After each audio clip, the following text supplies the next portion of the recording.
ल सुरु गरौँ है त। कल्पना गरौँ एउटा पौराणिक युद्धभूमिको, जहाँ एक महान योद्धा एकदमै असम्भव दुविधामा फँसेका छन्। यो कुनै सामान्य लडाई होइन, यो त कर्तव्य र भावना बीचको भित्री लडाई हो। त्यसो भए आउनुहोस् यसको गहिराईमा डुबौँ र हेरौँ कि कसरी हजारौं वर्ष पुरानो यो ज्ञानले आजको सङ्कटलाई पनि सम्बोधन गर्न सक्छ। हो, यहीबाट सुरु हुन्छ हाम्रो कथा। महान धनुर्धर अर्जुन आफ्नो सारथी कृष्ण सामु आफ्नो हृदयको पीडा पोख्दैछन्। यो कुनै योद्धाको कमजोरी मात्रै होइन है, यो त हरेक मानिसले आफ्नो जीवनको कुनै न कुनै मोडमा सामना गर्ने एउटा गहिरो दुविधाको प्रतिबिम्ब हो। आखिर अर्जुनको सङ्कटको कारण के थियो त? कुरा के भने उनले युद्धभूमिमा आफ्नो विपक्षमा आफ्नै हजुरबुबा भीष्म र गुरु द्रोण जस्ता प्रियजनहरूलाई देखे। सोच्नुस् त, जसले उनलाई हुर्काए पढाए, आज उनैमाथि हतियार उठाउनु पर्ने।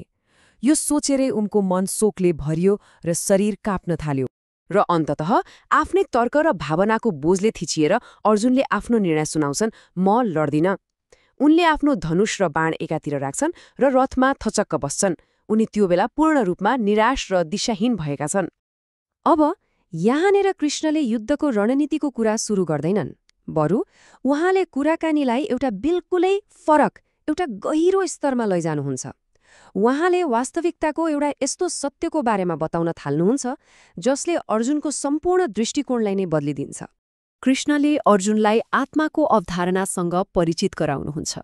यो हाम्रो वास्तविक पहिचान हो, जुन यो शरीरभन्दा बिल्कुलै पर छ। र यही एउटा अवधारणाले जीवन र मृत्युको हाम्रो सम्पूर्ण बुझाइलाई नै नयाँ आकार दिन्छ। यो शक्तिशाली श्लोकले आत्माको अमरतालाई जोड दिन्छ। कृष्णले स्पष्ट पार्नुहुन्छ कि अर्जुन जसको लागि शोक गरिरहेका छन् त्यो त केवल नाशवान शरीर हो, तर त्यो शरीरभित्रको आत्मालाई कुनै हतियारले काट्न सक्दैन, कुनै आगोले जलाउन सक्दैन। यहाँ कृष्णले अस्थायी भौतिक शरीर र स्थायी आध्यात्मिक सार बीचको भिन्नतालाई एकदमै स्पष्ट रूपमा छुट्याउनुहुन्छ। उहाँ भन्नुहुन्छ, शरीर त केवल एक साधन हो, तर वास्तविक हामी त्यो आत्मा हौं जसले यो शरीरलाई चलाउँछ। यो लुगा फेर्नेको उदाहरणले पुनर्जन्मको अमूर्त विचारलाई कति सरल र ठोस बनाइदिन्छ है। जसरी हामी पुराना फाटेका लुगा फेर्छौं, ठिक त्यसै गरी आत्माले पनि पुरानो जीर्ण शरीर फेर्छ।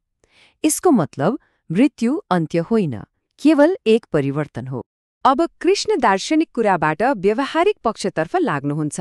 उहाँले अर्जुनलाई आफ्नो निर्धारित कर्तव्य अर्थात् धर्म पूरा गर्नुको महत्त्वबारे सम्झाउनुहुन्छ। यो हाम्रो जीवनको उद्देश्य वा पर्पससँग जोडिएको कुरा हो भनौँ न। कृष्णले अर्जुनलाई उनको विशिष्ट भूमिकाबारे सम्झाउनुहुन्छ।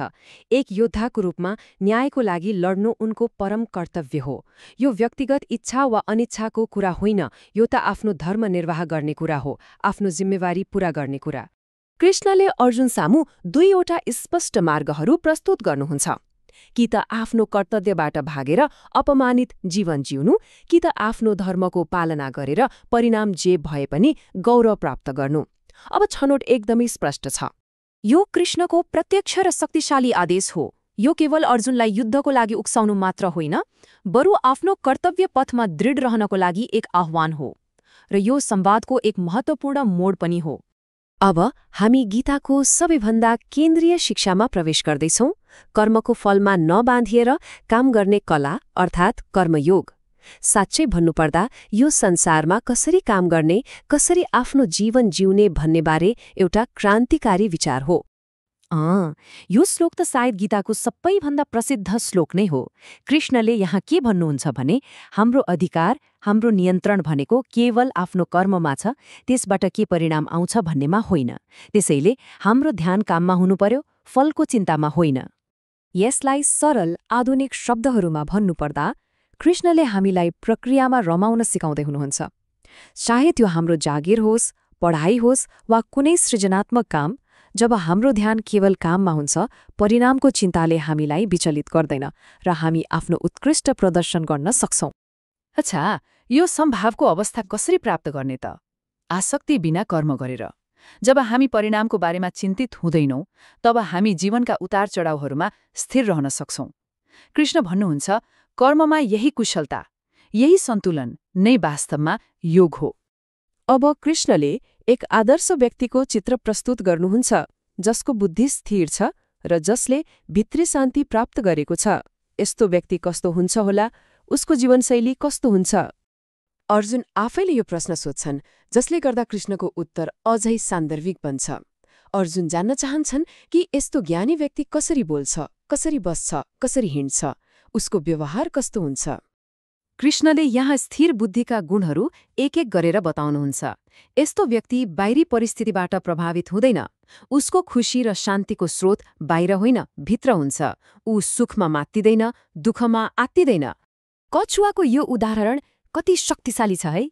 यसले इन्द्रियहरूमाथिको नियन्त्रणलाई एकदमै सुन्दर ढङ्गले देखाउँछ। सोच्नुस् त, जसरी कछुवाले खतरा देख्ने बित्तिकै आफ्नो सबै अङ्गभित्र खुम्च्याएर आफूलाई सुरक्षित राख्छ, ठिक त्यसै गरी ज्ञानी व्यक्तिले पनि आफ्नो मनलाई बाहिरी अनावश्यक कुराहरूबाट, विचलनहरूबाट बचाएर राख्न सक्छ। र अन्तमा कृष्णले शान्ति प्राप्तिको सार बताउनुहुन्छ। यो त्याग, निष्प्रियता र अहङ्कारको अन्त्यबाट मात्र सम्भव छ। जब म र मेरोको भावना समाप्त हुन्छ, तब मात्र वास्तविक स्थायी शान्ति मिल्छ। त्यसो भए गीताको यो ज्ञानले हामीलाई एउटा गहिरो प्रश्नमा छोडिदिन्छ। बाहिरी युद्धहरू त अस्थायी हुन्छन्, तर हाम्रो मनभित्रको युद्ध, हाम्रो आफ्नै कमजोरीहरू विरुद्धको लडाईँ, के त्यो नै साँच्चै लड्न लायकको युद्ध होइन र? एकपटक सोचौँ है त।